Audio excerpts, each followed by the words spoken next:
They were coming unprepared. It's not a bad thing to renovate the president's lodge. Through top-notch programming, unbiased reportage of news, sports, business, entertainment, and cultural documentaries, Voice of the People 90.3 FM became a symbol for 21st century media. And now, a new baby is born. Voice of the People Television, VOP TV, youthful, full of vigor and penchant for excellence in the continent's media space, exposing the wrongs, applauding the rights, dissecting the news without fear or favor, through factual and accurate stories and contents. Corruption kills three things that makes a society. Representing the interests of the people and giving them a voice.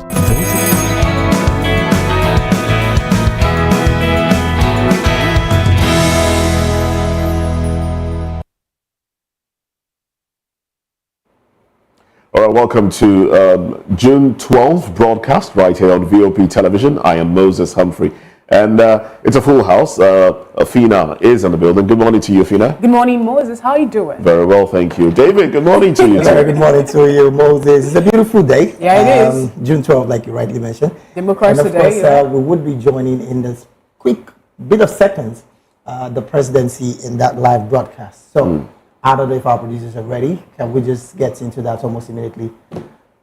If we are. All right, while we wait for the connection to the president as he gives a nation, as he addresses the nation, some Nigerians have been asking themselves, what is he going to say? Is he going to talk about the minimum wage? Is he going to, there's a lot on the table. Nigeria's democracy, 25 years on. How have we fared? That's the big question. How have we fared? Some are of the opinion that we should rejig, look for another way, the one that suits us. Yeah. But that in itself is a conversation that we'll be having this morning. But first, we need to hear what our guy has to say to us. Because, well, we in the course of the program, we'll also visit, go to the papers, check out some of the stories, maybe to the pages. Yesterday, there was a gathering as government, as they had. We hear that we have been able to connect to the president. Let's listen to Mr. President. My fellow Nigerians, let me begin by congratulating all of us for witnessing the celebration of another Democracy Day today, the 12th day of June 2024. This year also marks our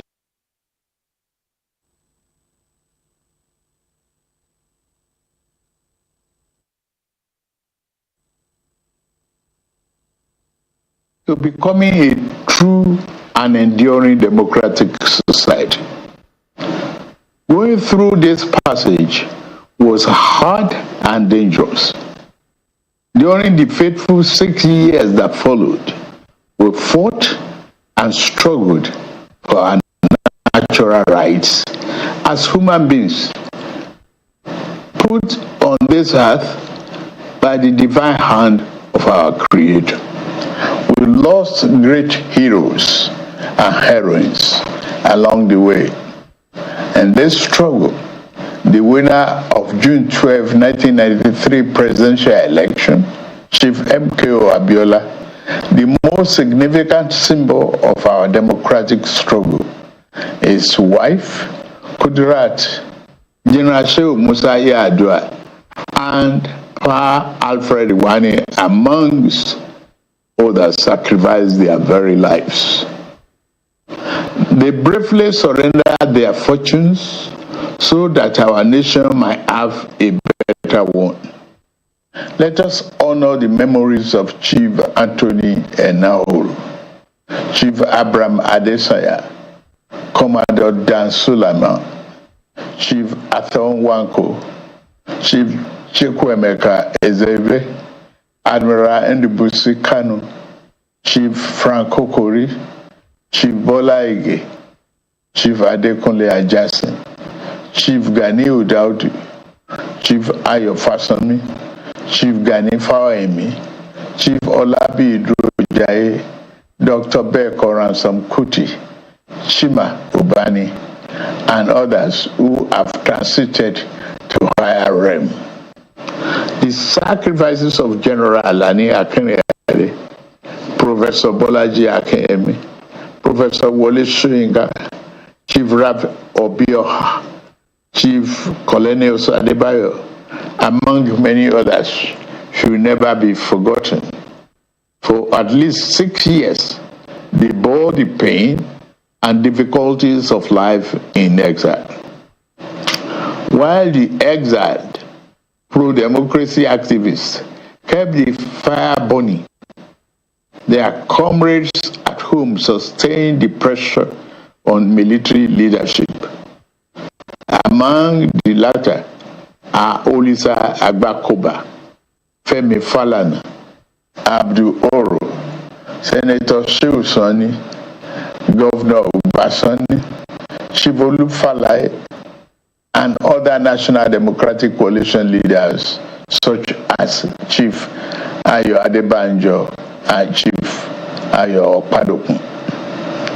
The sacrifices they made and the precious gift brought about by their selfless devotion can never be repaid nor forgotten.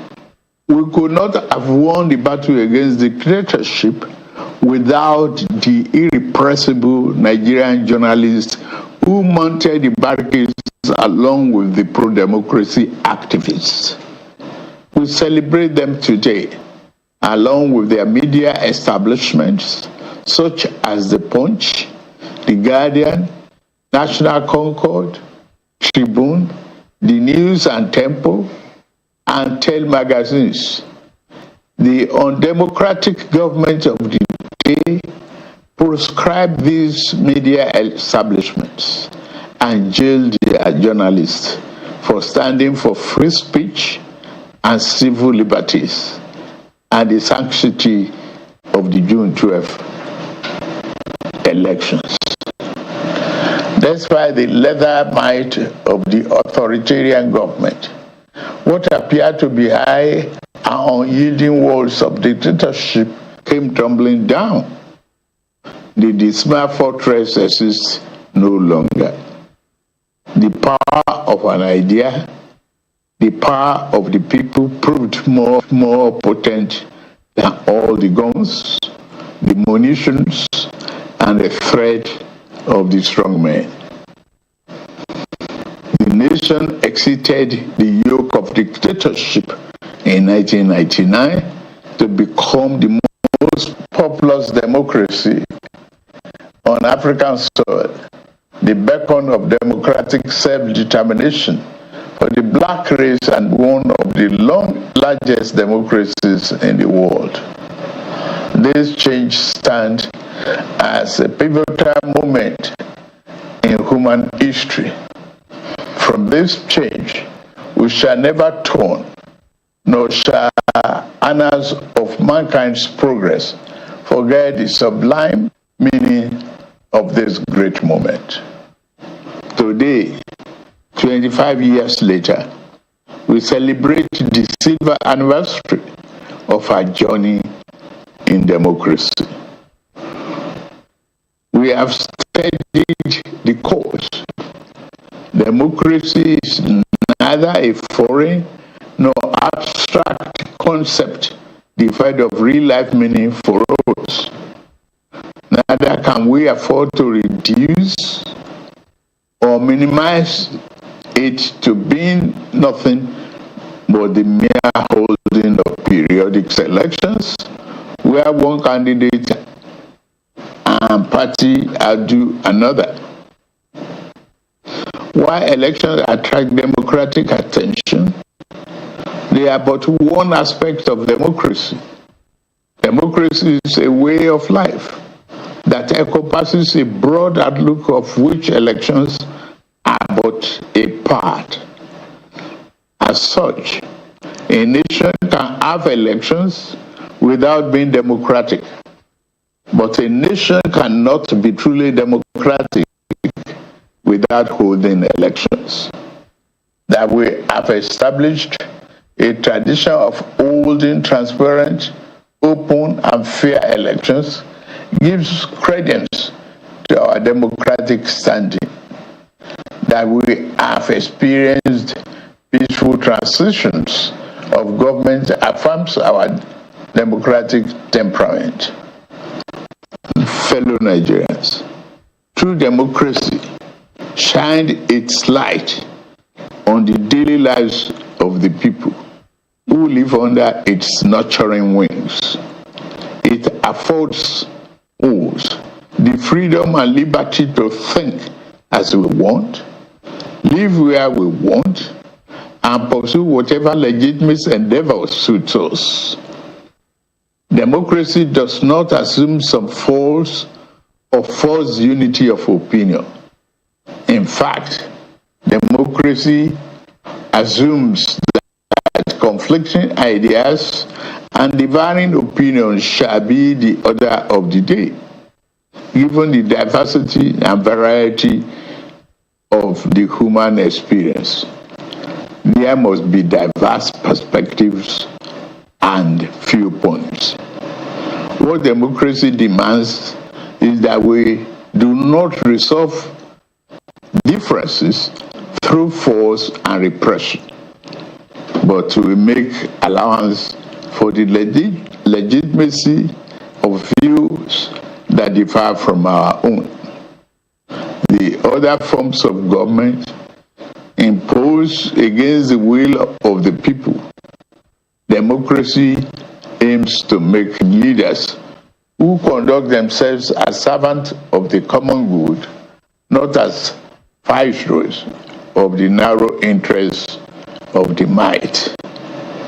My dear compatriots, Nigeria faced the decision of untold gravity 25 years ago, whether to veer towards better destination or continue aimlessly in fog of dictatorship. We made the right choice then. We must continue with that choice now. As Nigerians, we must remind ourselves that no matter how complicated democracy may be, it is the best form of governance in the long run. We must also be aware that there are those among us who will try to exploit current challenges to undermine, if not destroy, this democracy for which so much has already been given.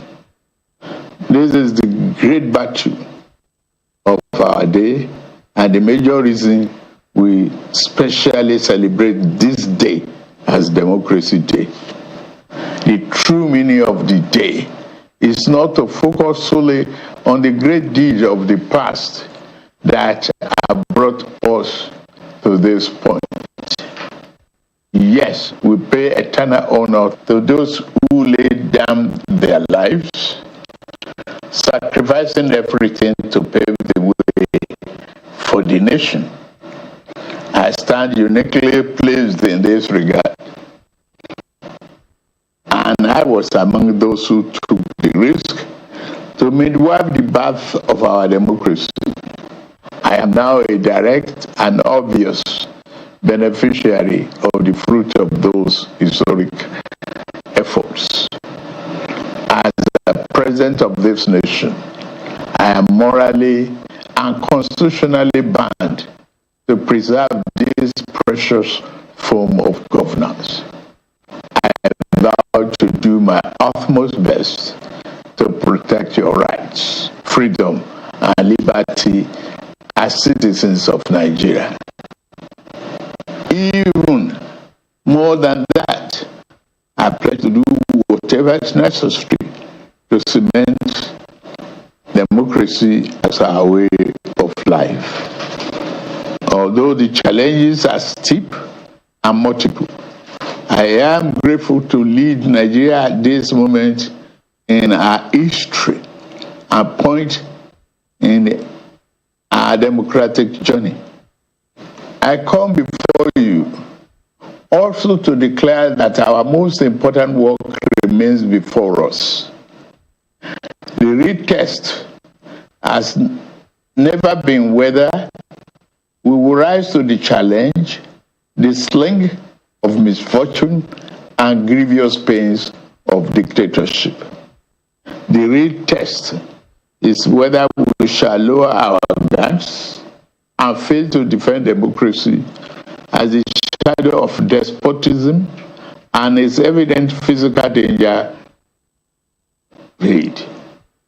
I say to you here and now that as we celebrate the enshrinement of our political democracy, let us commit ourselves to the fulfillment of equally important counterpart, the realization of our economic democracy.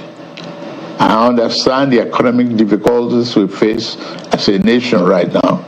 Our economy has been in desperate need of reform for decades.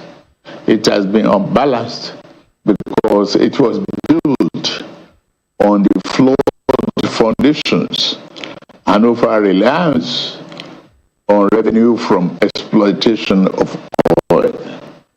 The reforms we have initiated are intended to create a stronger, better foundation for future growth. There is no doubt that the reform has occasioned hardship. I feel your pains. Yet there are necessary repairs required to fix the economy over the long run so that everyone has access to economic opportunity, fair pay, and compensation for its endeavor and labor. As we continue to reform the economy, I shall always listen to the people and will never turn my back on you. In this spirit, we have negotiated in good faith and with open arms with organized labor on a new national minimum wage. We shall soon send our executive bill to the National Assembly to enshrine what has been agreed upon as part of our law for the next 5 years or less. In the face of labor's call for national strike, we did not seek to oppress or crack down on the workers as a dictatorial government of the past would have done. We chose the path of cooperation over conflict. Nobody was arrested or threatened. Instead, the labor leadership was invited to break bread and negotiate towards good faith resolution. Reasoned discussions and principled compromise are a hallmark of democracy. These themselves shall continue to animate my policies and interaction with the constituent part of our political economy. I take on this vital task without fear or favor, and I commit myself to this work until we have built a Nigeria where no man is oppressed. In the end, our national greatness will not be achieved by traversing or traveling the easy way. It can only be achieved by taking the right one. The words of American President Franklin Roosevelt sadly rings true, and I quote, "There are many ways of going forward, but only one way of standing still," and unquote. We dare not slumber, lest the good things awaiting our immediate future pass us by. We dare not plant our feet in the idle standstill in the middle of the intersection of hope and despair. We know the proper way forward, and we shall take it. The initial rays of a brighter tomorrow now appears on the horizon. An abundant future and our capacity to achieve that future lies within our reach. Democracy and the institution it begets over to take us to our profound destination. Let us board this progressive train together. And together, let us move Nigeria forward. Let's continue to keep the fire of democracy burning. Let's keep the torch lit for generations to come. May God continue to bless the Federal Republic of Nigeria and preserve our democracy. I wish us all happy Democracy Day.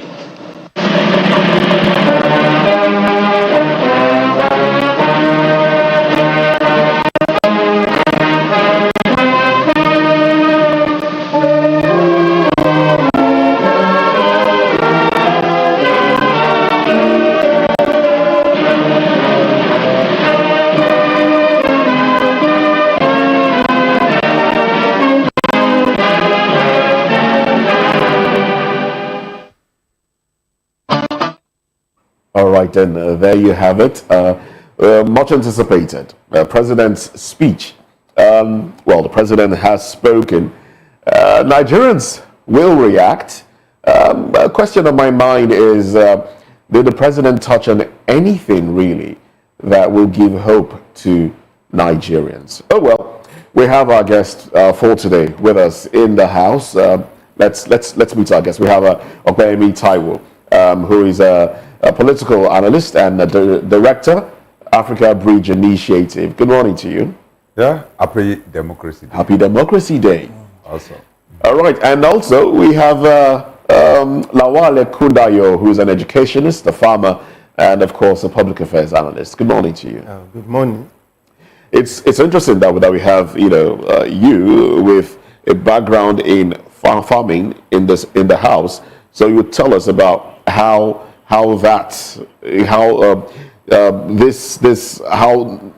farming has been impacted in the past 25 years, how far we've come in the past 25 years. But we also do expect Barrister Kine to join this conversation.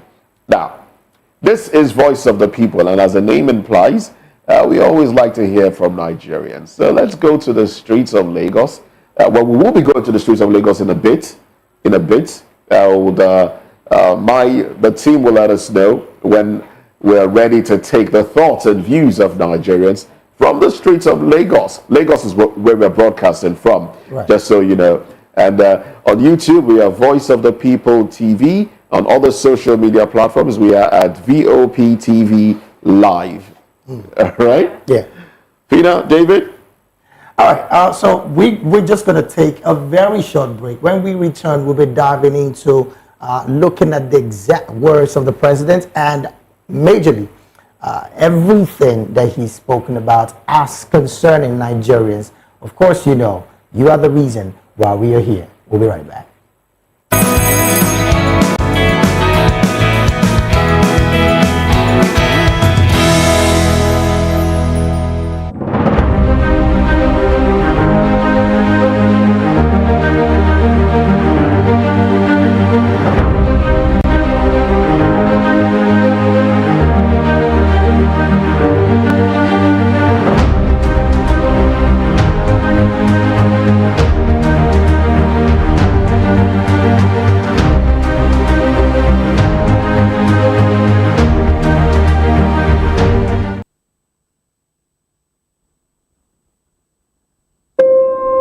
morning starts, make sure to look around for the right company to serve you everything you need to know about what's happening around you. That's why you need VOP this morning, because we will climb this far to give you a voice in what's going on, from news, reviews, politics and the economy, sports and even entertainment.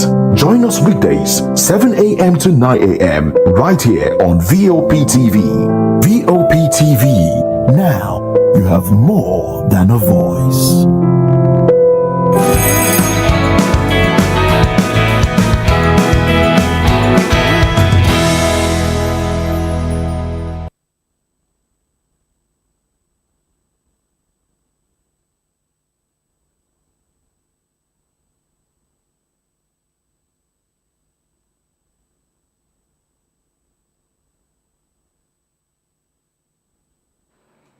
All right, now let's get into this conversation. Now let's look at let's take the president's speech. Like I asked earlier, baby, were there things that motivated you, that made you feel like, yes, Nigeria is going somewhere? It's Democracy Day, June 12th. Yes, we know June 12th wasn't Democracy Day up until the former yes made it Democracy Day, and you know we are celebrating it now. It was embraced. It was long coming. Nigerians appreciate the fact that yes, June 12th has been designated Democracy Day. But with the president's speech today, what were the things that you were expecting to hear? I told my colleague David in the morning, you know, when we're talking about some of the things that he would say, what we were expecting him to hear, and I told David that he will probably talk about minimum wage, but I was expecting an announcement, actually. Now, he did talk about it, so part of my expectations came to pass. Yeah, but he did not make the announcement. And why is the figure shrouded in secrecy? We will increase, we have discussed, we will increase, but we will let you know. What is the hula baloo in all of this? Anyway, the question I'm asking you now is, what did you expect? Did you hear some of the things that you expected? All right, so, 25 years of democracy of Nigeria, having to talk about the man that won the election in 1993, and it was annulled by the military rulers then, celebrating the hero of democracy, talking about Chief MKO. Moshood Kolawole, Abiola. For Mr. President, Asiwaju Bola Tinubu is a great leader. Tinubu is a great leader, and we love him as our leader. We celebrate him. Why do we celebrate him? We celebrate Tinubu because he was part of the struggle for democracy. A man that does not involve in a fight cannot understand the what? The resolving of the fight. So, if there was a fight, and you are part of the fight, and you are part of the resolving the fight, then you will also be part of the process that will prevent the occurrence of another fight. Now, the reason I'm smiling is because former President Obasanjo has been touted as not being part of that fight, but benefited from that fight. Do you think that him benefiting was out of place? Yeah, he benefited and was part of the people that never wanted it to be sustained. That's why I was looking for a third time. You can't be looking for a third time if we are part of the struggle. It shows that he wasn't part of the struggle. He was only a beneficiary to what? To the lion elephant. So, and he doesn't understand how the elephant got to be by the riverside of the ocean. So he only came with a big knife, and he was able to benefit from the elephant. He was basically, dragged to be there. It wasn't like, But anyway, Lawal, good morning once again. Now, you've been watching with keen interest. What are your thoughts already right now, listening to listening to the president speak there? Actually, we know the genesis of this Democracy Day.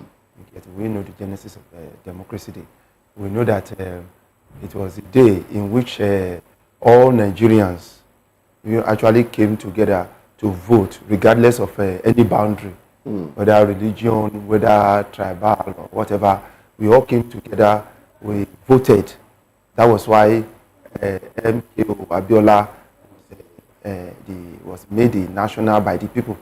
He was made a hero, national hero of democracy, because we all came together. Like during the time of the white, when the whites were ruling us, there was no division among Nigerians.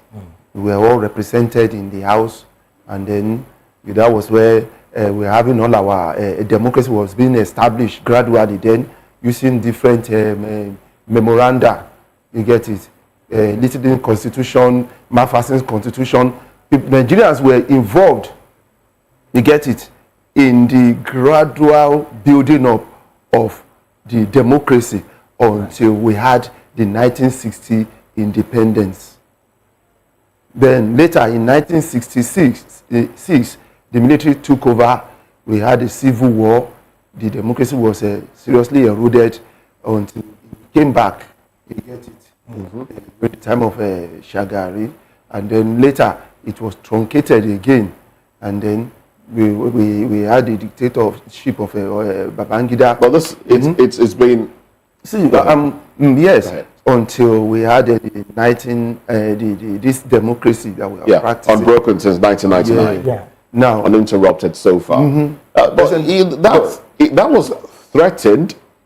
Some people would say that was threatened sometime last year, where we started seeing democracies in Africa being truncated by military regime, and there was the fear that, with the way things were going, Nigeria might be affected. But it's a good thing that... what I want to say, what I want to clarify, you get it, is that Nigeria at this moment is not actually practicing, I will use the word, a true democracy. We'll get to that. We'll get to that. Let's join Bola now. Bola Olukuto is on the streets of Lagos to sample the opinion of Nigerians. Let's go to her now. Hello, good morning. We're right here from VOP TV at the newspaper stand, to bring you the opinions of people regarding the headlines on the newspaper this morning. And with me this morning is... Yes, I'm Samuel by name. Okay, so we have Mr. Samuel here with us, and he would like to review some of the headlines in the newspaper with us.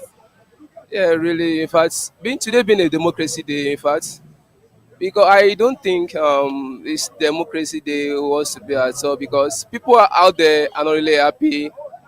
We can see this and that. Though we haven't listened to the news this morning or even get to see the newspaper this morning. But what is going on here and there? I think people are not happy because people are really putting out their mind. But I think we need a better government. But when we look out there, you see things are really, I think, are on the high side. But we are still open and looking at what will be, because what we buy, rice, everything is an high cost. Things are times 10, even some things are times 20. You can see, I can imagine when we talk about 10 years ago and consider what is going on here today. We buy Gary for 4,000. And so what is the democracy all about? Well, I can still say we are open for a better government, as he has been promising and saying that, well, people will still smile. But we don't know, but we still pray for a better Nigeria. But if we continue this way, I don't think, I don't know what will happen to the next generation. Because talk of now, everything, the way things are, school fees, food, but if the price of fuel can come down, we believe other things can also come down. At least, I believe the most important thing is the food and the fuel. If it can come down, then let's see what will happen. But all I know is we need a better government. A better government that will serve us well, make things be okay, because the government are just being selfish. I don't know it's about themselves. Well, let me say maybe because they don't buy, they don't know how it is, so they don't know what people are passing through. But we pray that the best should be done. Well, thank you very much, sir. Do have a nice day. Okay, like you rightly hear from the citizens, they are hoping for a better government. And in that hope, we're still right here. We'll be right back with you guys. Back to the studio. Interesting.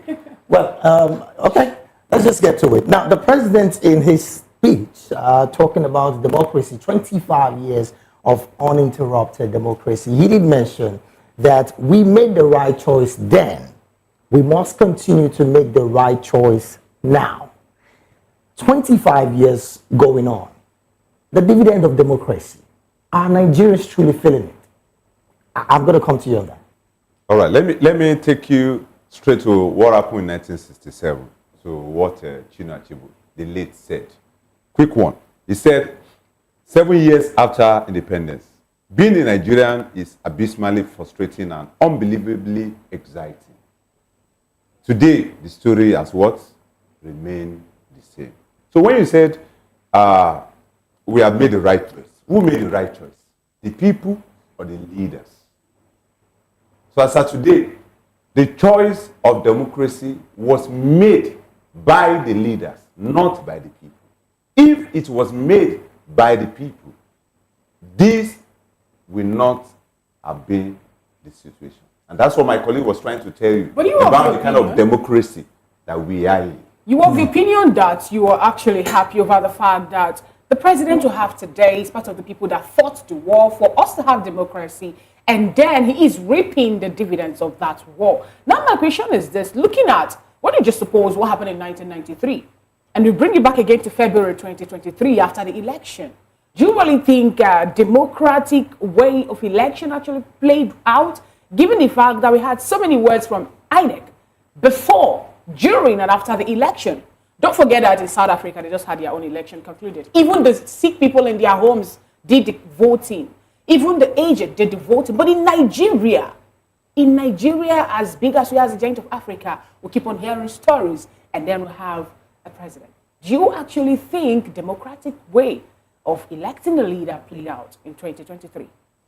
Your question was actually answered by Bola Tinubu, talking about that we can actually have election without having a democratic process. But we can't have a democratic process without having election. Yeah. So, what does that mean? In the last 25 years, what the leaders then fought for was actually democracy. And we got the democracy. But along the line, we were having consecutive elections without a full-fledged democratic process. And that is why we can be having this kind of conversation. Is it that our own democracy we don't really understand? Because we know that democracy is government of the people, by the people, and for the people. But now what we're having in Nigeria, are we really having that played out? Or do we Nigerians now have a different interpretation of democracy and what it stands for, because we want it to suit the people who are in power in Nigeria? Democracy was said to be a theory. And up to now, for an average Nigerian, it's still a theory. And democracy was not meant to be a theory in the first place. It was meant to be an action, a process, a growth pattern that will be determined by the people. But that growth pattern, as of today, has been what? Truncated. Has been truncated, bedeviled, and hijacked by the gladiators. And that is why, as the gladiators are the political class. The gladiators are the political class. And okay. As long as we are having a man in power 30, 40 years ago, when I was born, and is still in power when I'm already getting old. So, what does that mean? That shows that, as of today, I'm not part of democracy. Okay. So if I am not part of democracy, so that means, for me, at my age and my colleagues, democracy still remain a theory. Well, you would say you're not part of democracy. I will disagree with you on that one, because I know that you have. I know I voted, and I have my PVC. Yes, you voted. But that's election. That's not democracy, and that's what Tinubu is saying. Well, you can see there's a dichotomy in the conversation that there is electoral process and there's democracy. But we need to marry. I'm privy to the fact that you did some sort of internship in the National Assembly. Absolutely. And with that, you were exposed to these people. Absolutely. You were part of the drafting of budget, so you have the so you're a major player in democracy. So let me come to Lawal Ekubayo now. Now, there's a saying that the worst democracy is better than the best military rule. Have we seen that? Do we have that feel going by the kind of democracy that we have been practicing in Nigeria? See, before we went on that, I told you that Nigeria is either we are not practicing democracy or we are practicing the democracy that is not true, defined. You get it? Not properly defined. Yes, what we are practicing is not democracy. It's totally not democracy. Let's face it. So that the only time we ever practiced true democracy in Nigeria, you get it, was stopped in 1966. Okay. This democracy, this is what we call democracy, is a dictatorship in native way. Let me use that word. Dictatorship in native way. You get, because you can't start a democracy without a democratic constitution that is embedded in referendum. Anything short of that cannot, because the constitution is the one that guides your operation. And if the constitution is faulty, then whatever you are practicing, you get it, is totally faulty. This democracy, if you look at our constitution, it started with decree. Somebody defined that thing, you get it. Somebody wrote it. That's another conversation. And gave it to you and called it democracy. It's The not. constitution being practiced was basically drafted.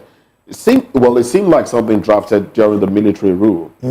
You know, how does that make us feel, really? Please, can I want to let me put something down before you go ahead. See, go ahead. Where we got it wrong, let me tell you where we got it wrong, where this thing is not democracy. It's not.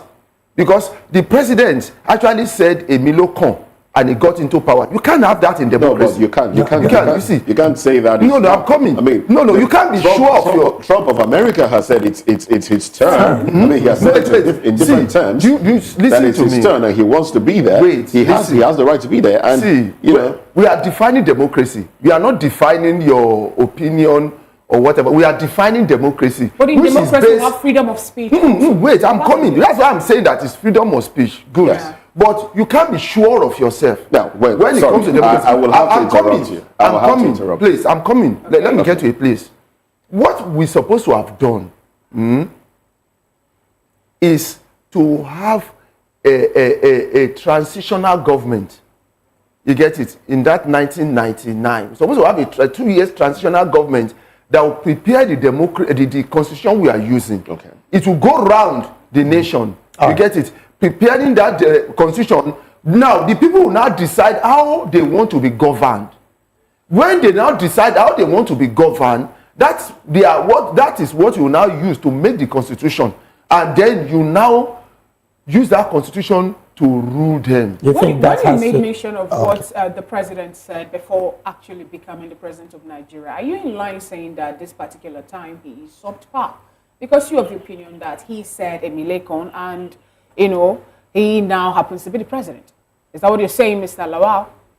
I will not go to that. I was actually thinking you clarified that before. Okay, we understand that Barrister Henry Ekine is with us virtually this morning. Very good morning to you.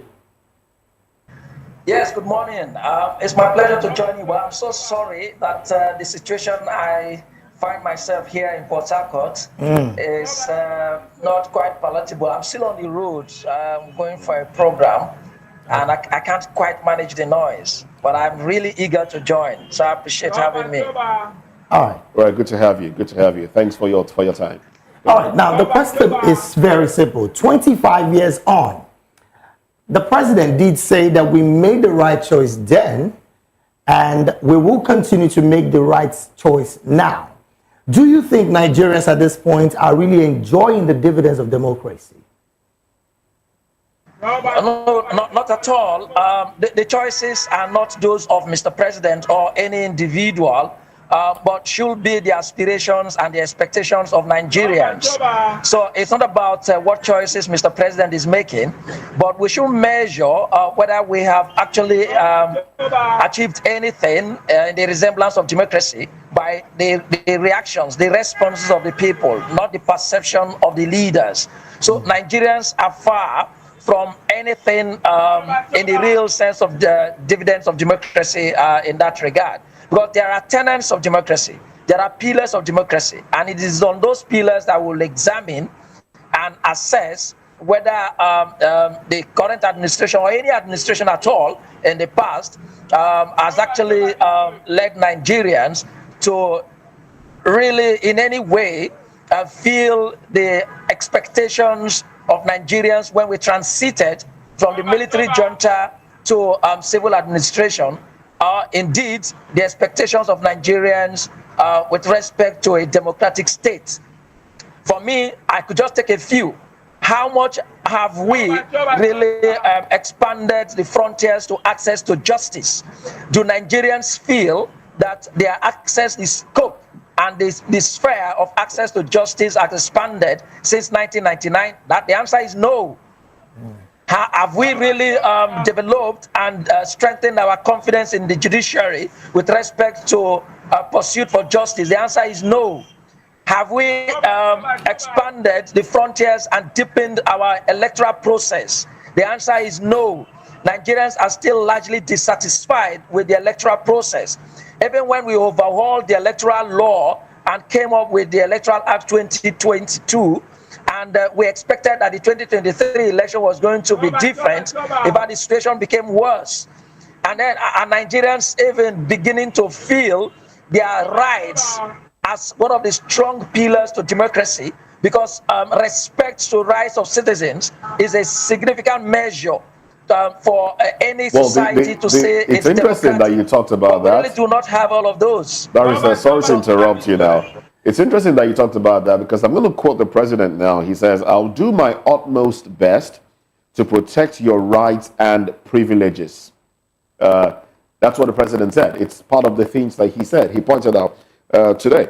And he also did say something about the NLC strike and, agitation so far. He said no one was arrested during those strikes. Labor was called in and conversations held. Is that something to celebrate really, that no one was arrested? Are people supposed to be arrested? That's ridiculous. That's ridiculous. That's the point they are making. So it doesn't lie in the mouth of our political leader. It's about the perception of the people and the position of the law. It is nothing to celebrate. Was anybody supposed to be arrested? For what offense? What offense were they committing really? Now, I had spoken about this. The fundamental legal frameworks with respect to labor and then workers' welfare in this country would have been the Labor Act and then the Trade Disputes Act, even the Trade Unions Act. Now, the Trade Unions Act established and enabled the establishment of trade unions. So it is nothing unlawful to have the NLC and the TUC. Then the Trade Disputes Act also makes legitimate and, of course, legal strike actions and then other forms of maybe picketing, cessation of work, which indeed is the interpretation of strike under the Act. So what would have been an offense? No wonder the other day the Honorable Attorney General was talking about treason. I mean, the Secretary of the Government of the Federation was talking about treason by the acts of the labor leaders. That was ridiculous when I spoke about it. So for me, it's unfortunate to measure the respect or right of citizens with that kind of assertion by Mr. President. So it's ultimate that Nigerians have not felt any much difference. But what is the role? What is the role of the courts in all of this? Because the courts, put out a ruling, a judgment that labor is not allowed to go on strike pending when the conversation on minimum wage is concluded. And we have seen that has been dragged for a long time, and the sufferings of Nigerians have continued. What is the role of the court in all of this?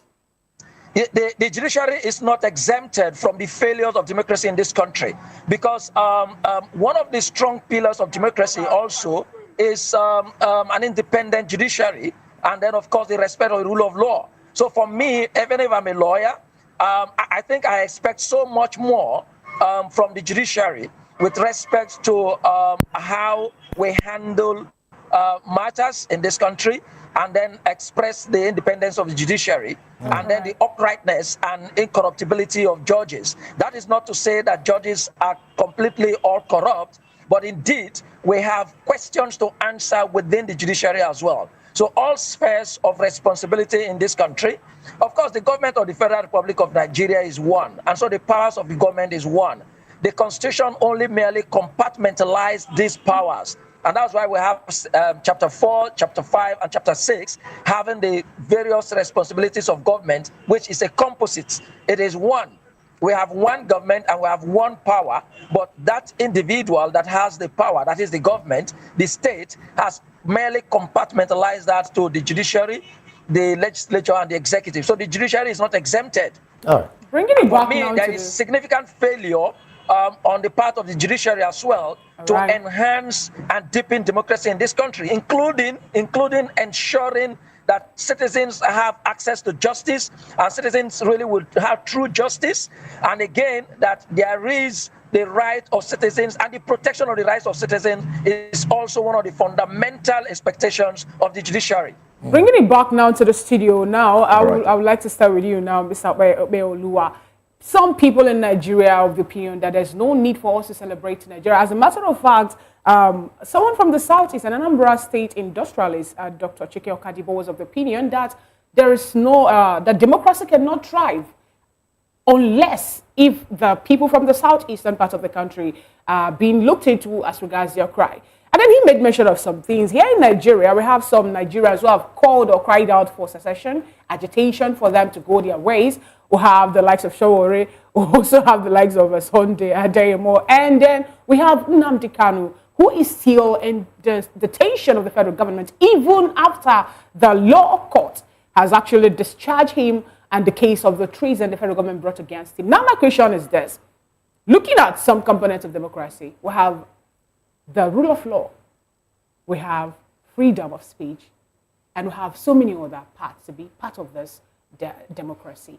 Nigeria, the way it is, the present administration now, are they working towards making sure that Nigeria enjoys this benefit of fair, equity, and justice?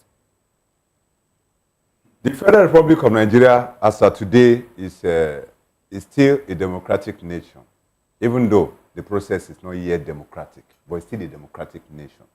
And what does that mean? Like for me, for the position of Barrister Ekine, I beg to disagree. Number one, you must recall that even I am not a legal practitioner, but within my team, I said it on that Monday that that particular activity of the NLC is treasonable. Are you aware that it's possible that the military could have taken over that day? Why so? If there was a strike, yes, as a policeman, am I expected to go on strike? The answer is no. If I'm a doctor, am I expected to go on strike on that day? The answer is no. But so the same way, whoever is in charge of the power grid on that day is not expected to be on strike. No, but hold on. I know you disagree with me. I know you disagree with me, but are you aware that it is possible that if it is not because of democracy, something could have happened to whoever was in charge of that power grid on that day? So that's like what exactly? He or she can be arrested. Why should he or she Why be must arrested? you shut down the power grid? Are they not part of the organized grid? You don't compare such with essential workers? Essential workers.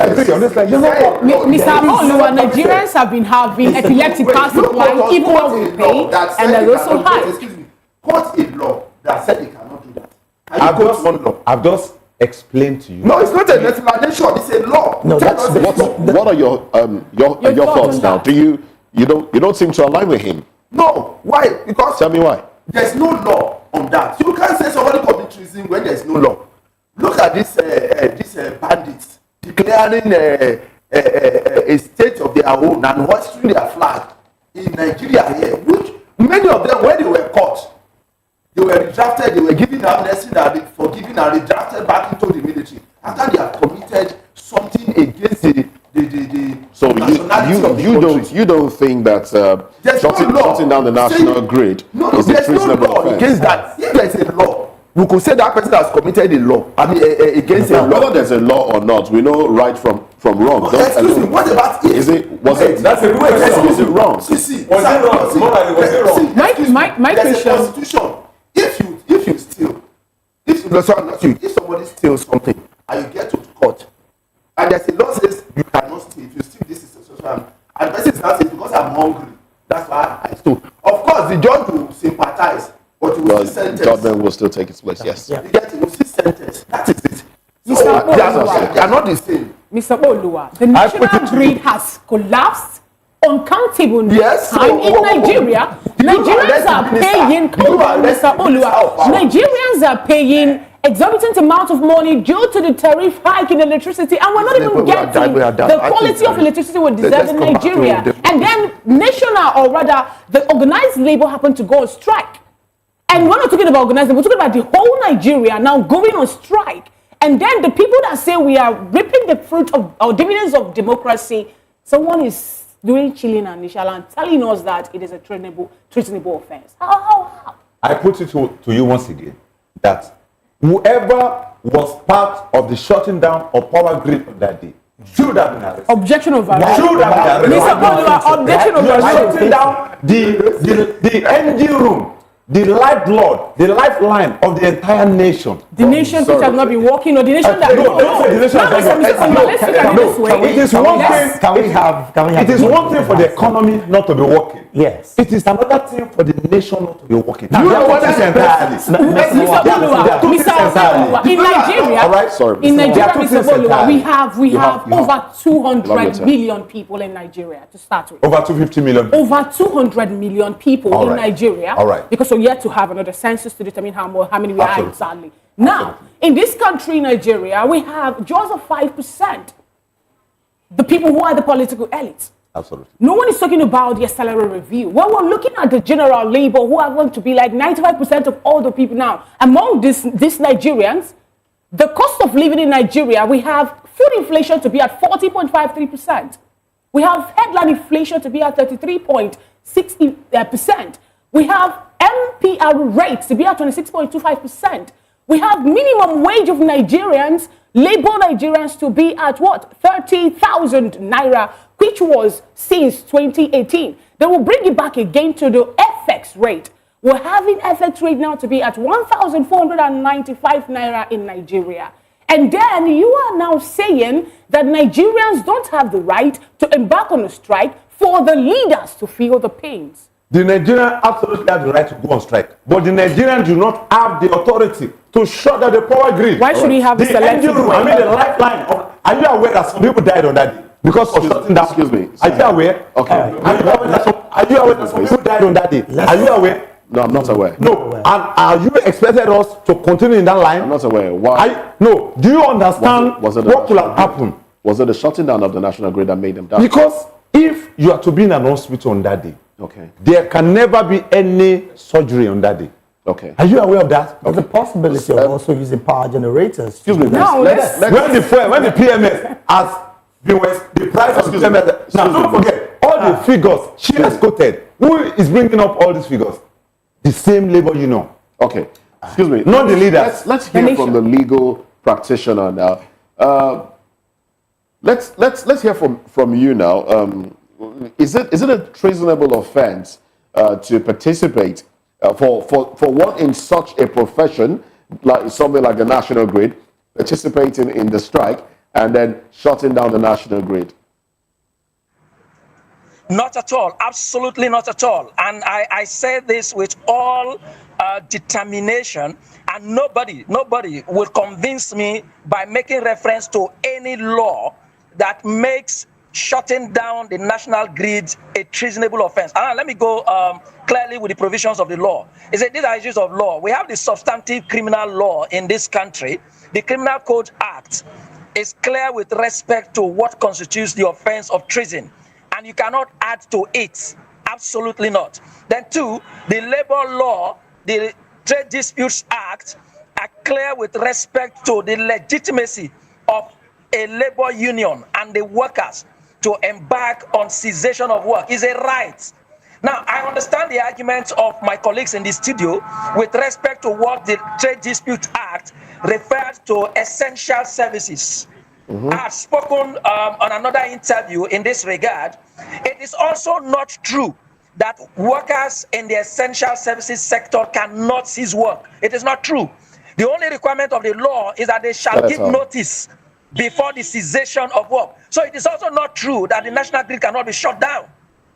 The only requirement of law under the Trade Disputes Act is that workers in that sector, and it's not just the national grid, there are provisions under the Interpretation Act and the schedule to the Trade Disputes Act that clearly stipulate what services fall within the essential services. And all that is required of you workers in that sector to do is to issue the notice. Then the question is, has the Nigerian Union, the Nigerian Labour Congress and the Trade Union TUC Congress as well, given this notice in the past? Yes, they have. Let us not forget that this particular cessation of work, which is what is generally referred to as strike, is not just something that began the last few weeks. This dispute between the trades, organized labor, and the government has been on over 6 months, even leading to the National Industrial Court granting an order, an ex parte order at some point, or interlocutory order, restraining the organized labor from engaging on cessation of work. So the negotiation has been on. The question we should be asking as Nigerians, including my colleagues who are in the studio there, why and how did we get to the point that organized labor will going on this strike? And workers in those essential services sectors will have to shut down. And that's the problem we have in this country. Today we are purporting to celebrate democracy. And the same leaders that have filtered away, that have denied us our rights to existence, are the people we are seeking to protect. I tell you that Chapter 2 of the Constitution of the Federal Republic of Nigeria, which is very essential to the survival of citizens of this country, with respect to the social, economic, and cultural rights of Nigerians, have deliberately been jettisoned and made non-justiciable. That is where you will find the right of Nigerians to education, the right to clean environment, the right to health, the right to housing, the right to... And we just deliberately abandoned those rights and left those rights in the dictate of these political leaders who have never shown any determination to improving the welfare of citizens. And the primary responsibility of government at all times and at all levels under Section 14 of the Constitution is to continually enhance the welfare of citizens. And what essentially is the welfare of citizens? It's about the provision of all of those fundamental objectives and directive principles under Chapter 2 of the Constitution. And then what about security of lives and property? And then we talk about shutting down the national grid. And then when the Secretary of the Government of the Federation attributed this to treason, it was ridiculous and laughable. There is nothing treasonable about workers ceasing work. All right. Nothing treasonable in the entire world. All right. In any Does that answer your question? Or any provision of the international instruments, not even International Labour Organization. All right, thank you very much, Barrister Henry Kine. All right, sir. Barrister Henry has spoken.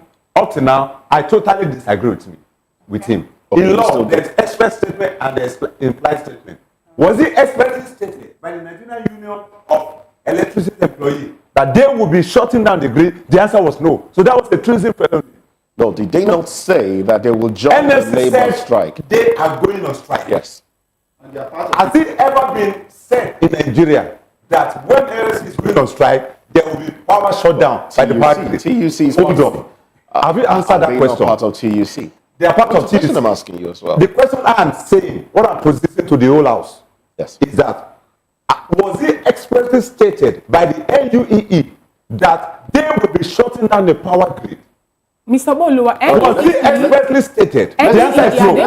So I'm saying to Barrister Kenneth, I totally disagree with him. Whether being a human rights lawyer or not, it doesn't matter. No, what matters is that let's give what they him did the right to was treason felony. I knew it, and he said so that if it was not in that particular section, that it cannot be added. And I am totally disagree with him that we proceed to the National Assembly or to the court that particular section should be amended and it should be written, clearly stated, that on no reason should anyone under the guise of emergency shut down the power grid. Now, And if it happens next time, that should be what? A treason felony. Mr. Paulo, you just said until it's amended. But then let's give Barrister a little chance to just quickly respond to this. Barrister, you just heard him in a few seconds. Let's have your response. So it can be amended. Let me say I sympathize with all Nigerians, including my colleague in the studio, and I quite understand his emotion. I have the same feeling. No, that was definitely not a time to have network. Because I'm already winning on this case. No, you're not. I am taking this case to court. Are you aware that? Hold on. Are you aware that? We lost some lives? We lost some lives. Some people died on that day. It's back. That's crazy felony. Please, because of where I am. Go ahead. Because of where I am, let me make a point. We absolutely understand. What I said earlier is that the Trade Union Act also provided for essential services. And I am saying to our colleague that I understand with him that the national grids, health facilities, the public service of the federation and of the states, and other essential services are really treasures. I mean, they are really treasures, no doubt, to be protected.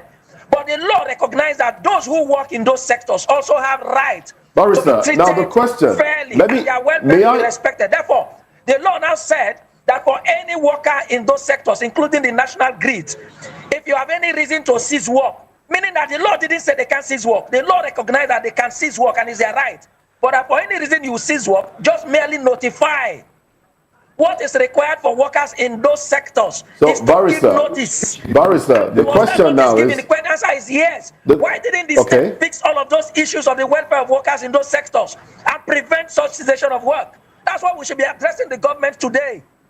June 12th should be a day that we should be reflecting as Nigerians to demand of the government what they need to do for the people, not about protecting them. I had said in one of my interviews that June 12th shouldn't be a day of ceremonies, should not be a day of presidential speeches and speeches by governors standing in the soapbox to just eulogize themselves. Barrister, was there sober reflection by Nigerians of our hardship and sufferings?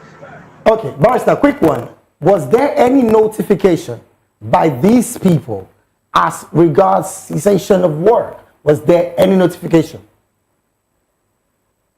Yes, excellently. I had said here that all of these affiliates of the Trade Union Congress and the Nigerian Labour Congress take directives from the center of their unions.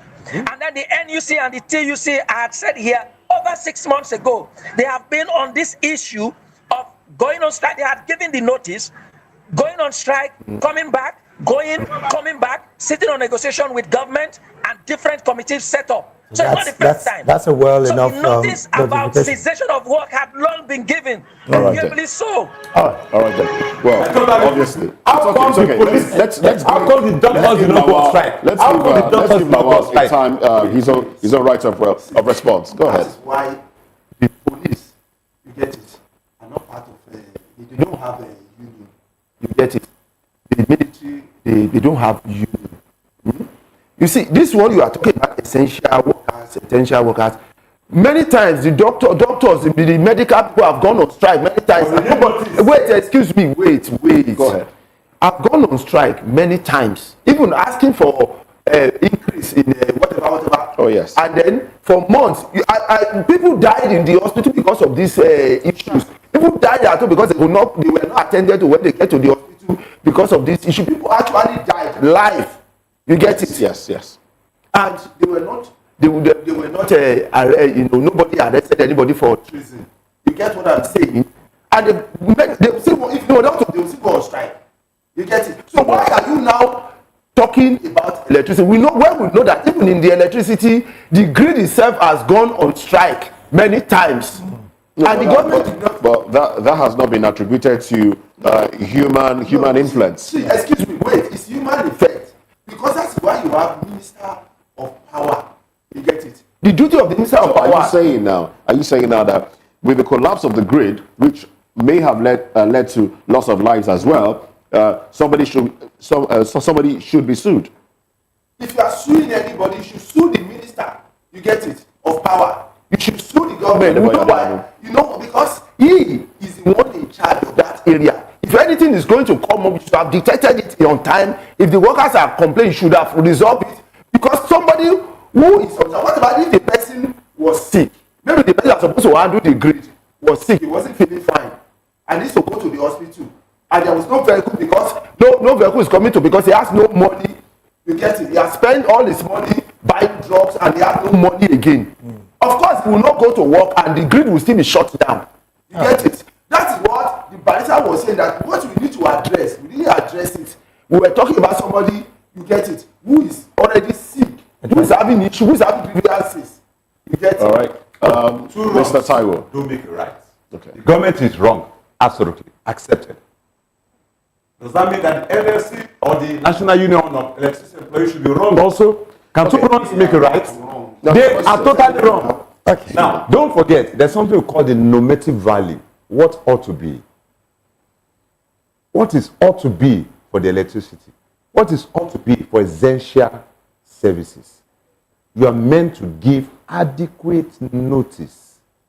Now, the notice given by these associations saying that they will join the union strike, is that not a notice enough? Is that So does it It is an addendum to the notice of NLC. Okay, Not now- when enemy, hold on. My colleague said about enemy. But whenever enemy is going on strike, on their own, not I know that, on their own. This last strike, was enemy on strike, yes or no? Now, my question to you now is this. Please, Well, answer my now, I will answer that question. The last strike, answer that question. Was enemy on strike, That's why yes or no? The enemy was not on strike. Nigerian nurses and midwife was not on strike. My mother is a nurse. She was in the hospital that day. So, no, some of us, we are beyond sentiment. At my age, when I'm telling you something about the nation, I'm not working based on emotion. I'm telling you things that is affecting the economy. And we're not treating it. You can't be sitting here blaming the government, blaming game. When the NSC supposed to work, when the NSC supposed to work, to understand that what there are dynamics of leadership, there are intricacies of economy, that we must understand that the power grid can never be shut down and should on no cost should not be shut down. But the power grid has collapsed. I love that. Is another word. I love that. Shutting down. No. The power grid collapsing is different. Shutting down. It's different from being shut down. Now, if I lost my phone, it's different from my phone being stolen. They're not the same thing. My phone was stolen and my phone got lost. Isn't that an issue of semantics? Is this that's semantics? A grid collapsed. A grid was shut down. In the collapse of a grid, power was not being distributed temporarily for a period of time. Yeah, you can imagine somebody for a period of time. For deliberately shutting down. Sometimes more than 6 hours. Are you aware? Sometimes more than 6 hours. The grid was, the grid was did not function for more than 6 hours. That in itself could have led to. When I said can we allow Ekudai?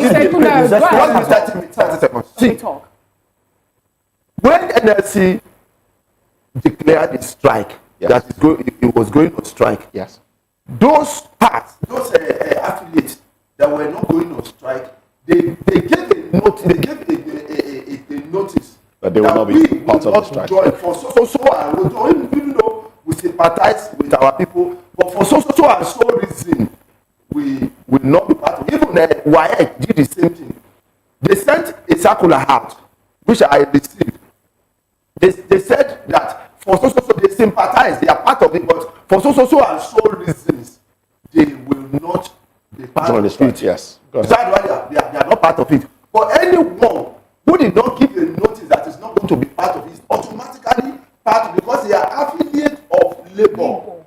So, because Labour is the head, anything Labour says, unless you are not going to be part of it, you have to state it, or they will see you as sabotaging the struggle. Yes, their struggle. So you have to give a reason to them that I am not going to do this thing for so and so. So if the nurses are not going to join, they will write ahead of that to NSA. So please, for so and so reasons, can we be exempted? And NSA will now give them the go ahead to be exempted. But apart from that, NLC and TUC, they are the umbrella body that is negotiating for all, I'm using the word all, please, in capital letter. You get it? For all the workers. So if NLC is saying something now, he's saying it on behalf of all the workers on them. If TUC is speaking, he's speaking on behalf of all the workers on them. You get what I'm saying? So when NLC and TUC were negotiating with government, they were negotiating on behalf of every workers, including the people handling the national grid, including whatever. All of them, they are speaking for them. All right. That was the notice, and every other thing is not coming. All right, but of course, I will disagree strongly. No, it's absolutely good to have a different opinion. Let's go back to this democracy. There's something I want to say about this. Go ahead. There's something I want to say about this thing we are practicing that is not democracy. We call it democracy. See, democracy. That was why I said our democracy actually stopped in 1966, and since then we have not had any democracy. We are just giving it a name, which is not democracy. Resource control is one of the things of democracy, because in resource control, the people decide. You get it? Their resources, and the government only collects certain taxes. You get it from them. So you develop yourself. Just like you go to your farm, you use your farm for whatever you want to use your farm for, and then you pay the government. But in this democracy, everything is controlled by the government. So all the resources are shown up, and that is why we have all these banditries, kidnapping all over, because in each state, the resources of those states are not optimized. So the leaders of many of those states, they just go to sleep. They only wake up anytime the federal government is about to send them their allocation. That's why you see the allocation keep increasing, and there's nothing to show for it. Well, the president has said that he understands the economic difficulties we face as a nation, and also he said that the economy has been desperate for reforms for decades. Now, in his speech, he also did mention that the reforms his administration has initiated are intended to create a stronger, better foundation for future growth. Now, he also did mention that there is no doubt the reforms have occasioned hardship. In other words, it has helped reduce hardship. Mr. Polo, at this point, what the president did say, what do you make of this statement? Do you believe that the reforms thus far has done some good rather than more harm? No, I think the president did say it has done a lot of harm, actually. He admitted that it has done a lot of harm. But go on with your thoughts. Mr. President said that he understood that some of the policy has brought some inconvenience or harsh parts to the economy or to the people. He has not said that the reforms were not working or it's not working. Do you think the reforms are working? That's the reforms will work if you want it to work. Do you think the question? Let me ask the question again. Do you think the reforms are? No, I didn't say can work. Do you think the reforms are working? The reforms are working, and it will continue to work.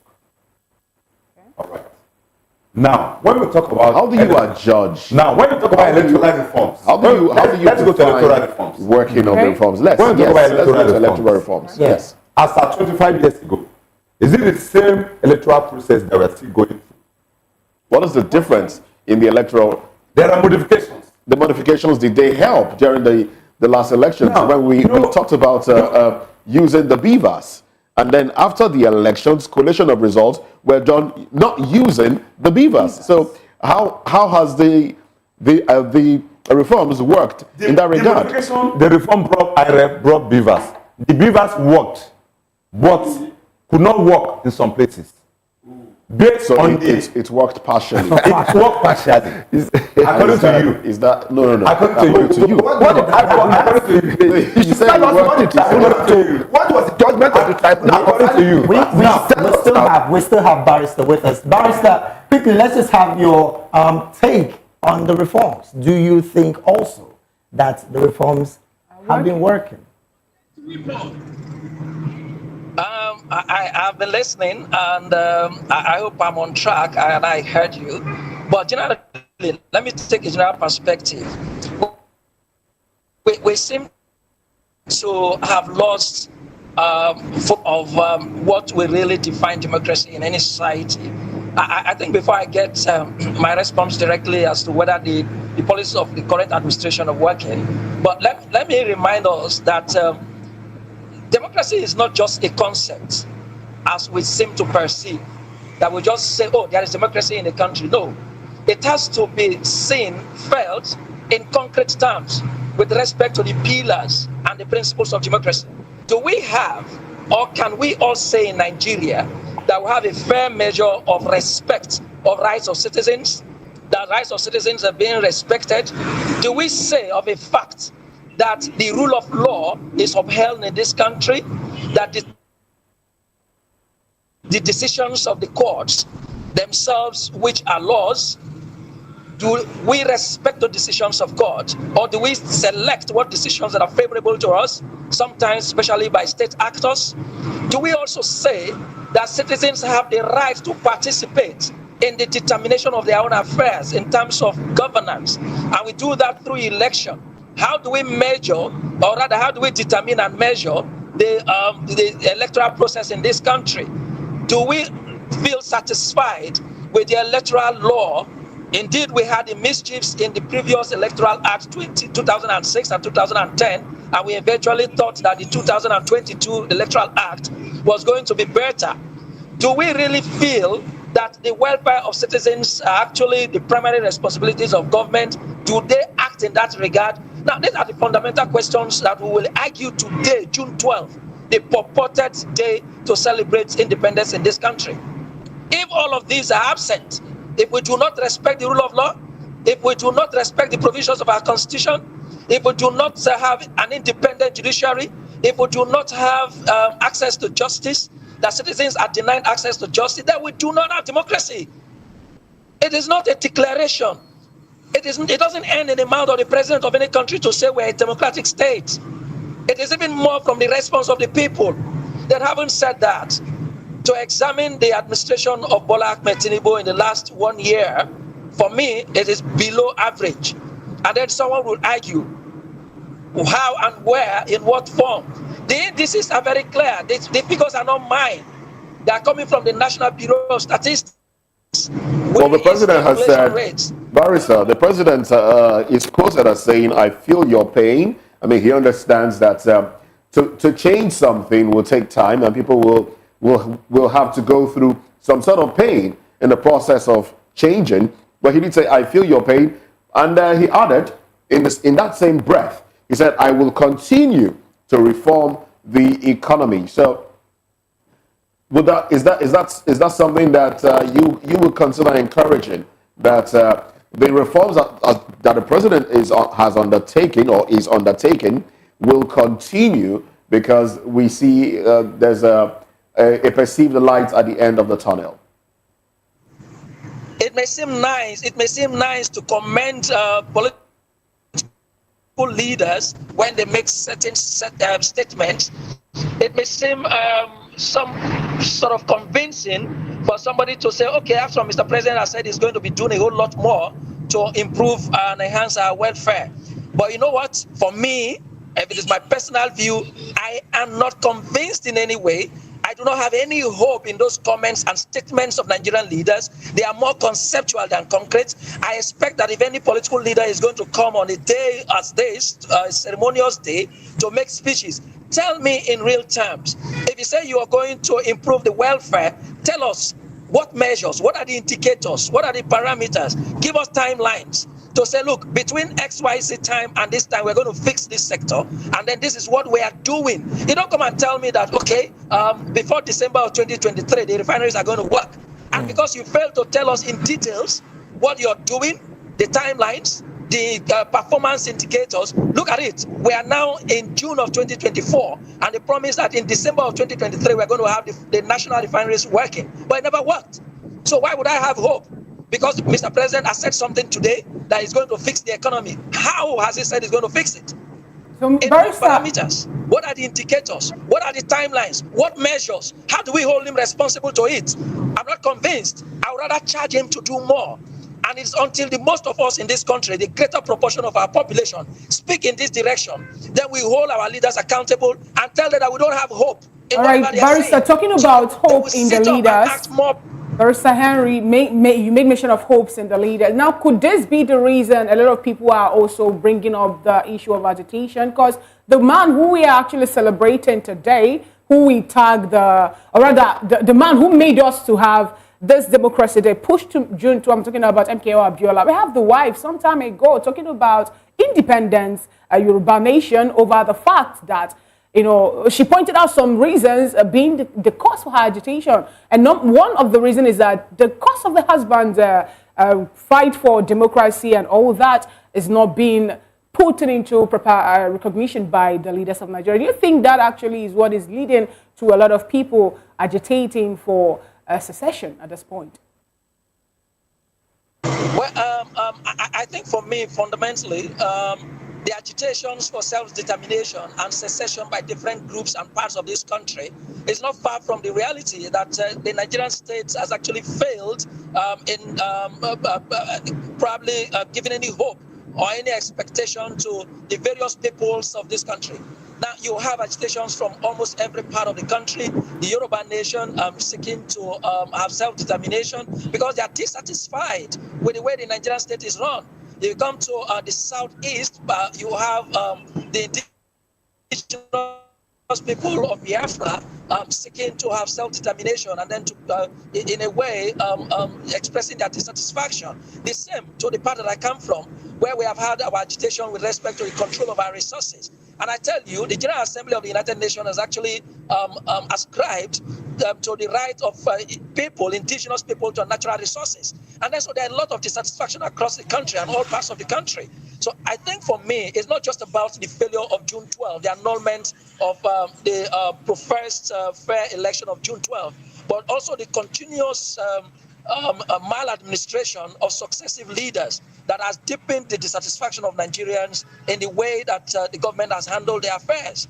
We have aspirations, we have expectations, and where your expectation naturally, even in your home, seem not to be actualized, or there is no indication that you're actually going to live at your own time during your generation to actualize your expectations, then you will have to seek alternative means. Okay, thank you, Barrister. Now, I'm going to come to Mr. Paulua.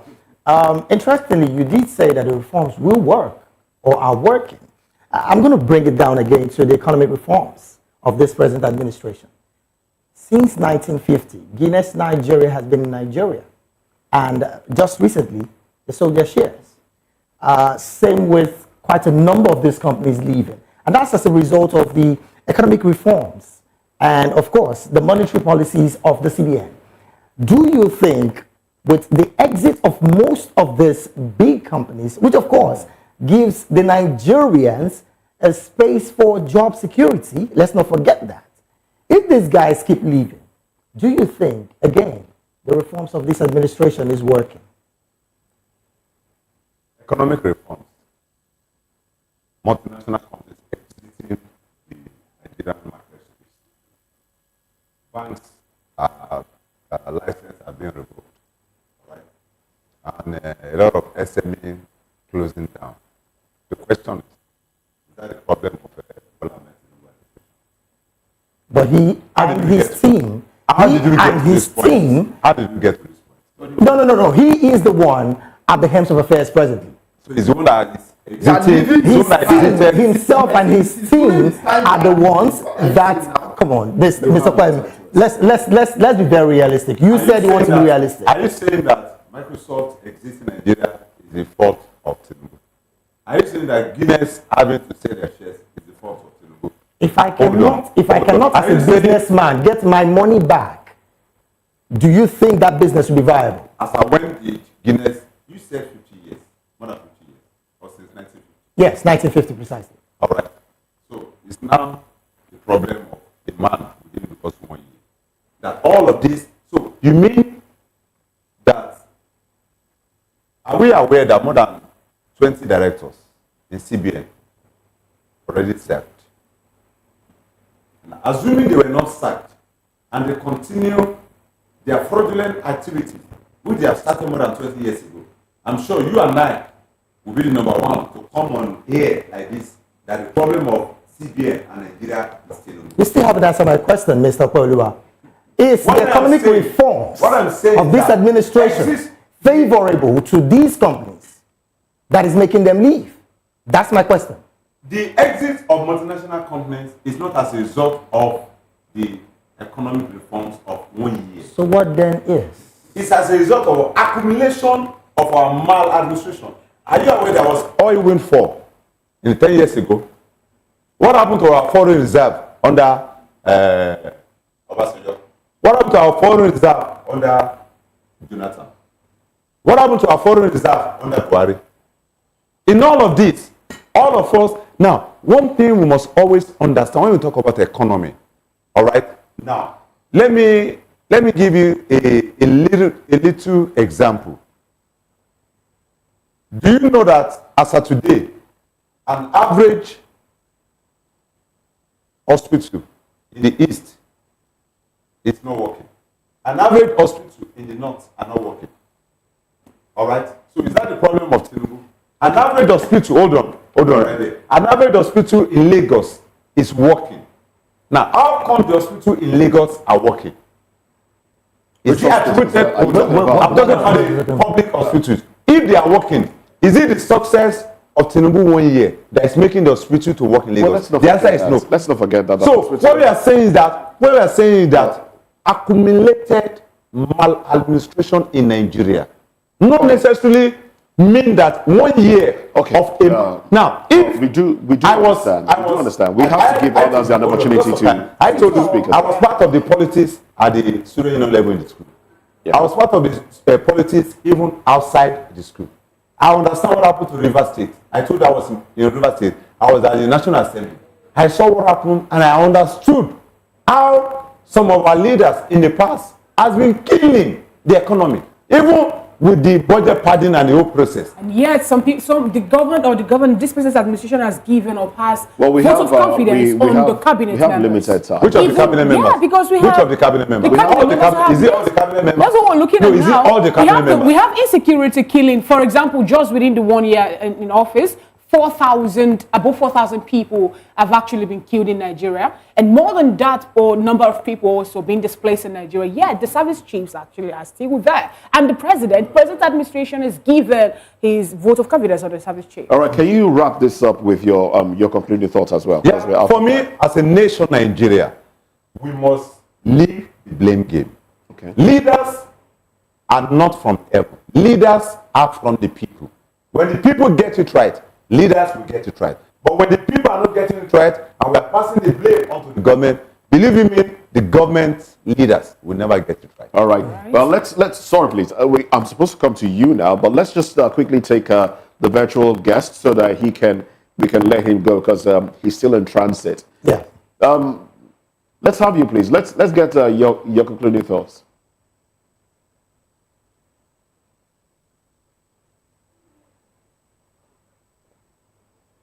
Do we still have Barrister Henry Ekine? Barrister, unmute your mic. Barrister, would like for you to unmute your microphone so you can respond and we can hear your response. Barrister Henry? Okay.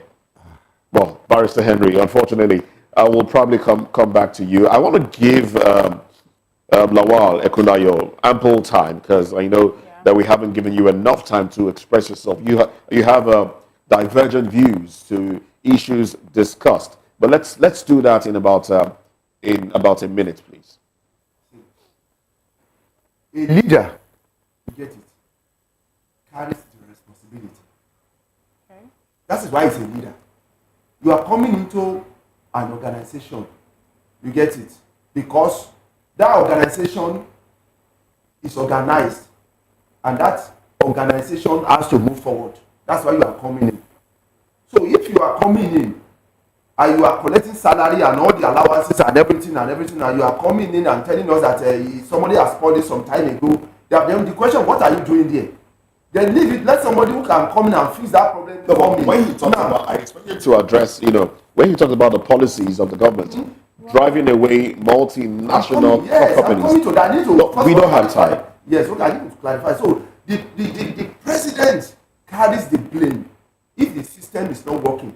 And so do you think it's fair to blame the president? Why, yes. But in the past 1 year? Yes, because 1 year is just 1 year. Is big enough to make a mighty difference. You get what I'm saying? Nigeria is not the only country in the world. There are many other countries. Some of them have said less than 1 year. We have monitored so many of them. They are doing fantastic. You get what I'm saying? Some of them are doing fantastic. You're going to take the praise totally. It's not going to share it with me. And if the country is not working, it should take the blame and don't share it with me. You get what I'm saying? Now, from what you are saying, if I go by what this policy, I keep saying that the policies are not working. I'm not hiding it. I'm an agriculturalist. I'm a scientist. I'm an educationist. If we go into 1 seconds, please. Yes, to grow a corn in 4 months, your early corn will start coming out. Your yams will come out. In less than a year, you are going to have cassava. You get that? So many then things are not. We are not seeing anything to show for it. It's agriculture is something you cannot hide.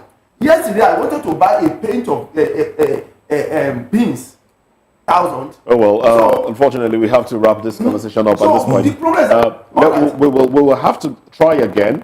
Can we try again to get Barrister Henry Akinne's concluding thoughts if he's out of the vehicle or something? Barrister, are you still with us? Okay, well, unfortunately, we must say a very big thank you to you, gentlemen, for your time. But you do also know that when elections are held in other climes, take for example the US, stocks can drop or go up depending on who wins the election. All right, regardless of the economy before that time, stocks might just go up. This Trump is in office or something like that, and then stocks go up, or Trump is in office and they go down. So should we now, I don't need you to respond to this, should we now not blame the president for the exits of multinational companies, saying that he has been the one running the country in the past 365 or 66 days? Oh well, that's a thought that I'll leave you with. Well, big thanks to also Okweoluwa Taiwo, Executive Director, Africa Bridge Initiative. Thank you very much for your time and your thoughts. Yeah. I love Nigeria. God bless Nigeria. God bless Nigeria, indeed. And Lawale Kundayo, who is an educationist, a farmer, and also a scientist. He just alluded to that. Well, thank you very much for your time and your thoughts as well. Yeah, so we are remembering democracy. Yes, we are commemorating it. Yes, of course. Well, thank you very much, gentlemen. We'll take a break now. When we come back, we'll continue with other aspects of the show. Entertainment, business, and sports coming up next.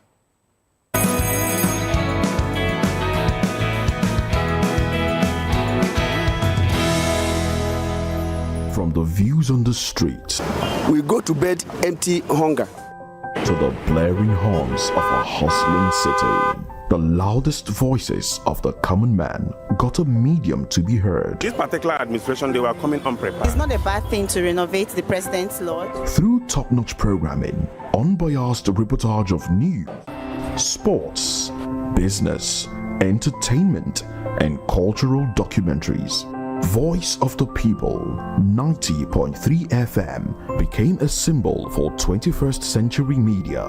And now, a new baby is born. Voice of the People Television, VOP TV, youthful, full of vigor and penchant for excellence in the continent's media space, exposing the wrongs, applauding the rights, dissecting the news without fear or favor, through factual and accurate stories and contents. Corruption kills 3 things that makes a society.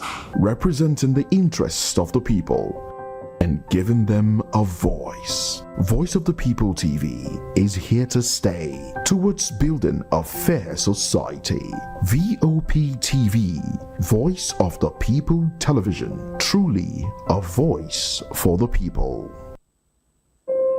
When your morning starts, make sure to look around for the right company to serve you everything you need to know about what's happening around you. That's why you need VOP This Morning, because we will climb this far to give you a voice in what's going on, from news, reviews, politics and the economy, sports and even entertainment. Join us weekdays 7 a.m. to 9 a.m. right here on VOP TV. VOP TV. Now you have more than a voice.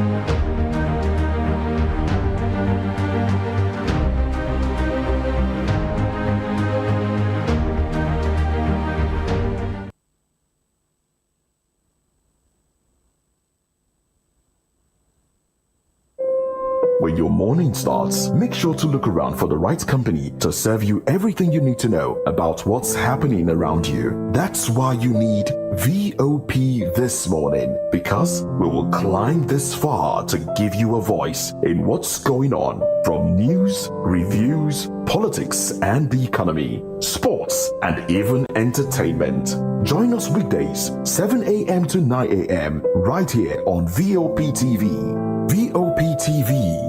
Now you have more than a voice.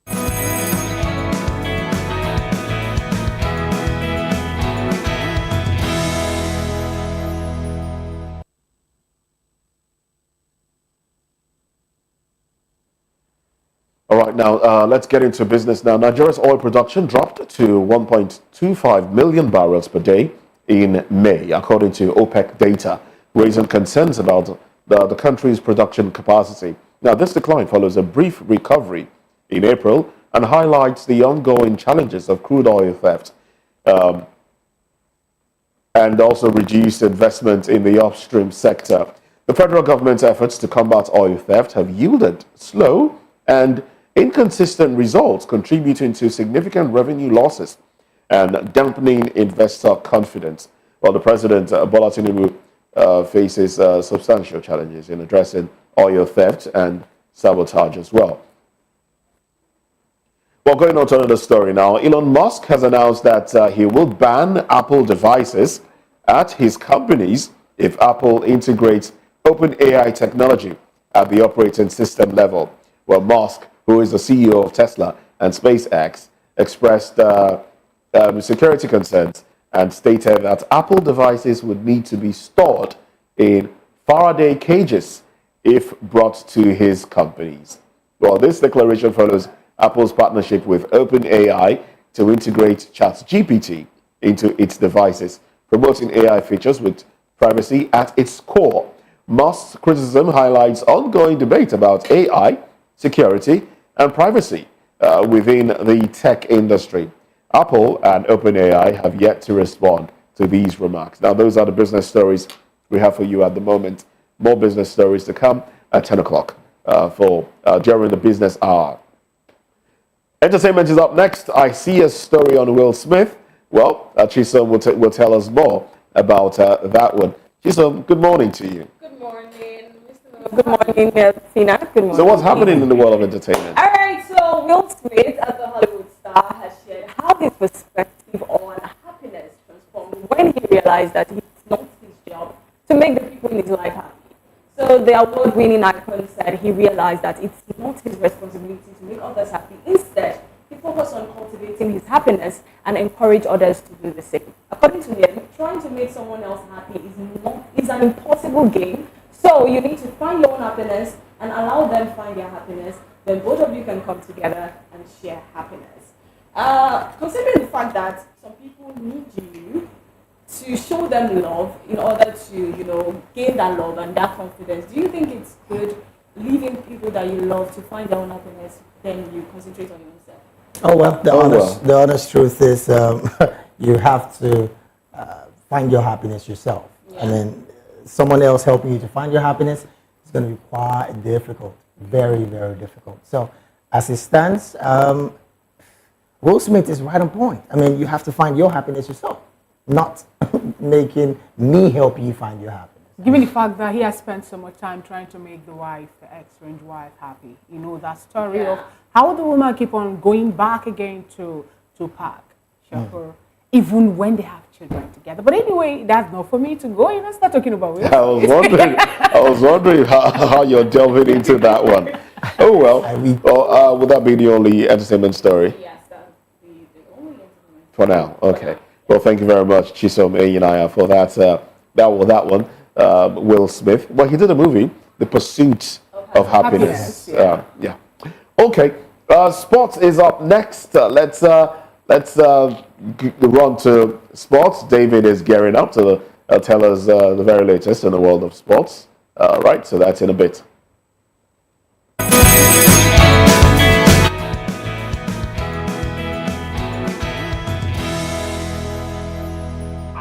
Audio Jungle.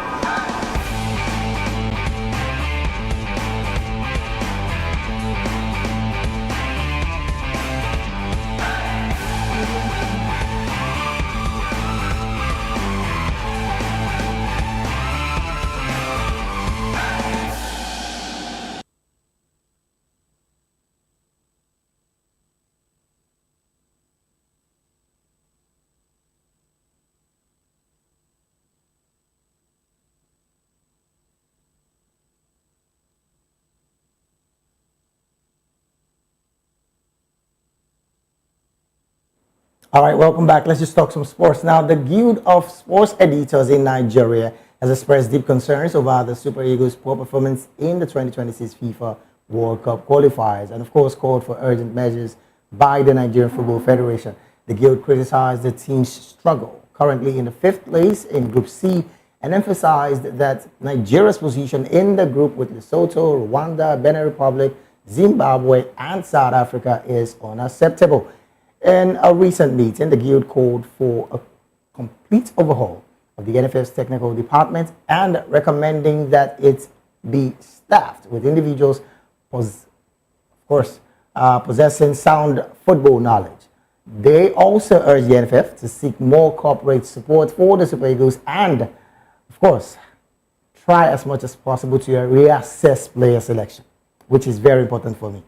The editors noted that the coach, Finidi George, has not effectively galvanized the team and suggested a skipper, William Trusecon, be reinstated to provide leadership. Also, let's bring it here that yesterday, Rwanda secured a crucial 1-0 victory over Lesotho. And of course, South Africa defeated Zimbabwe 3-1 in Pretoria yesterday. That, for me, is Nigeria's fate. But of course, that's about it for now in the world of sports. You definitely want to be with us 11 a.m. West African time on the program Sports Republic, where we give you major and of course the entire details when it comes to sports. Thank you so very much for being here. From me, I'm saying have a beautiful morning ahead. Of course, happy holidays and of course, happy Democracy Day. From Fina Okechukwu, enjoy the rest of your day and try to be a patriotic citizen. No matter what happened, we're celebrating democracy at 25 here in Nigeria. Up next is the news at VOP TV. That'll be by 9 a.m. Stay with us. And I am Moses Humphrey, wishing you happy Democracy Day. Bye for now.